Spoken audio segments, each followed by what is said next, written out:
Hi, thank you for dropping by. You won't be sorry because I have good news for you. Let me begin by asking a few questions. Have you ever sinned? Are you burdened with your sin?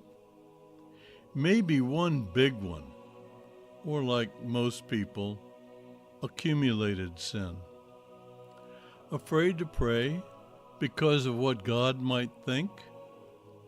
Once, when ministering in a jail, an inmate hung his head and said, "You don't know what I have done." No, I don't, but I know what the Bible says. It says in 1 Corinthians 10:13 that there is no sin that is not common to man. Well, I've got good news. You aren't alone. God has seen it all. If you listen to this message to the end, I am confident that you will be able to cast off that burden of sin. After I share the last message, you will sigh with relief. You will feel refreshed. Stay tuned. First, before I get into the message, let me explain where I am coming from. The Apostle Paul wrote in 1 Corinthians 2, verses 4 and 5, "My speech and my preaching were not with persuasive words of human wisdom, but in demonstration of the Spirit of power, that your faith should not be in the wisdom of men, but in the power of God." I am not sharing my opinion. Everything I say is right out of the Bible. That's why I give you Bible addresses. Most Christians do not read the Old Testament because it is wordy, and we think of God as being very judgmental because he was always punishing the Jews for disobedience. That may be the picture that we have of him, but that is not the picture he wants us to have. In Isaiah 43:25, it is written, and I remind you that this is in the Old Testament, "I, even I, am he that forgives your transgressions, and I will not remember your sins." A transgression is a sin that you have committed against another person, but a sin is something that you have committed against God.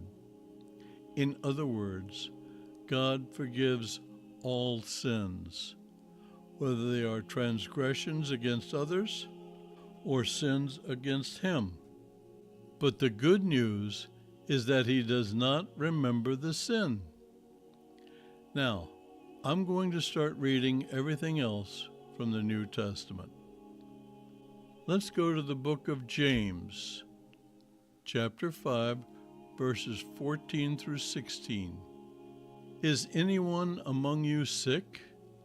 Let him call for the elders of the church, and let them pray over him, anointing him with oil in the name of the Lord. And the prayer of faith will save the sick, and the Lord will raise him up, and if he has committed sins, he will be forgiven. Confess your trespasses one to another, and pray for one another, that you may be healed. The effective, fervent prayer of a righteous man avails much." I have a friend who had cancer. Fortunately, it was successfully taken care of. But he believed that the cancer was the result of sins he committed when he was a younger man.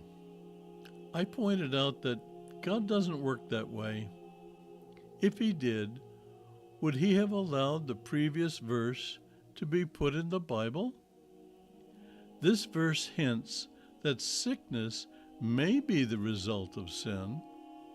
That's why it says, "Confess your sins and transgressions one to another, that you may be healed." God wants you healed. He wants you well. Or this verse would not be in the Bible. All right. In the book of Acts 10:43, it is written, through his name, that's Jesus, whoever believes in him will receive remission of sins. That means they will go away. When I sin, yes, I sometimes sin because I am still human, and when I do, I want to avoid God. Praying is put off because of the guilt I feel. How can you pray when you are feeling like that? Hey, if you want more content like this, then please click the like button. Thank you. In the book of Hebrews, chapter 4, verse 16, it says, let us therefore come boldly before the throne of grace, that we may obtain mercy and grace in a time of need. In Romans chapter 8, verses 16 through 17, it says, the Spirit himself, that's the Holy Spirit, bears witness with our spirit, that's our human spirit, that we are children of God, and if children, then heirs, heirs of God, and joint heirs with Christ. You are one of God's children. Do you think he would punish you with cancer? No. That is child abuse. He encourages us to come boldly with confidence to him in prayer. Don't ask someone else to pray for you. You go to the Father in heaven yourself and ask him to forgive you for your sin, and he will. We need to have confidence in God. It tells us in 1 John 1, verse 8, if we say we have no sin, we deceive ourselves, and the truth is not in us. If we confess our sins, he is faithful and just to forgive us our sins and to cleanse us from all unrighteousness. Confessing our sins to our Heavenly Father allows him to forgive. If we do not confess, he will not forgive. We are getting near to the end where I share the big one. I said I would, so here it is. If you are a Christian, this applies to you. If you are not a Christian, it is imperative that you hear this. In John 3:16, Jesus told us of God's love. For God so loved the world that he gave his only begotten Son, that whoever believes in him should not perish, but have everlasting life. Then he continues in verse 18, he who believes in him is not condemned, but he who does not believe is condemned already, because he has not believed in the name of the begotten Son of God. That name is Jesus. But wait, there's more. I've been waiting for that. Here it is. In Acts, the 3rd chapter, verse 19, it says, repent therefore and be converted, that your sins may be blotted out, so that times of refreshing shall come from the presence of the Lord. Repent is rarely mentioned in the church nowadays. It means to turn away from what you have been doing wrong. This, with your belief in Jesus, will cause you to be converted, and your sins will be blotted out. Remember in grade school, the teachers would write something on a blackboard? When they needed room to write more, they would take a felt eraser and erase what they had just written. At the end of the day, the blackboard was covered with ghost words from her lessons. That's the way it is with our sins. They remain with us. They are part of our history until we believe in Jesus and repent. Then we are converted and our sins are blotted out, never to be seen again.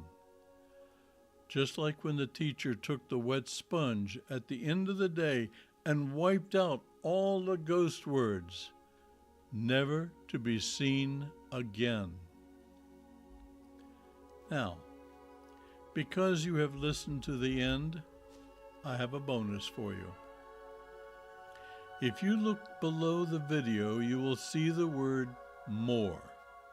Click on that.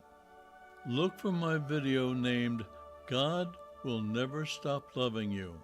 Click on that. It is a 2-minute video that might make your day. If you are watching on television, the word More may not appear, and you will have to do a YouTube search for my video, God Will Never Stop Loving You. I hope you clicked on the like button. If you enjoyed this video, then please share it with someone and subscribe if you haven't done so already. These things cause the YouTube algorithm to send these videos to more people. Thank you for watching. I genuinely appreciate it.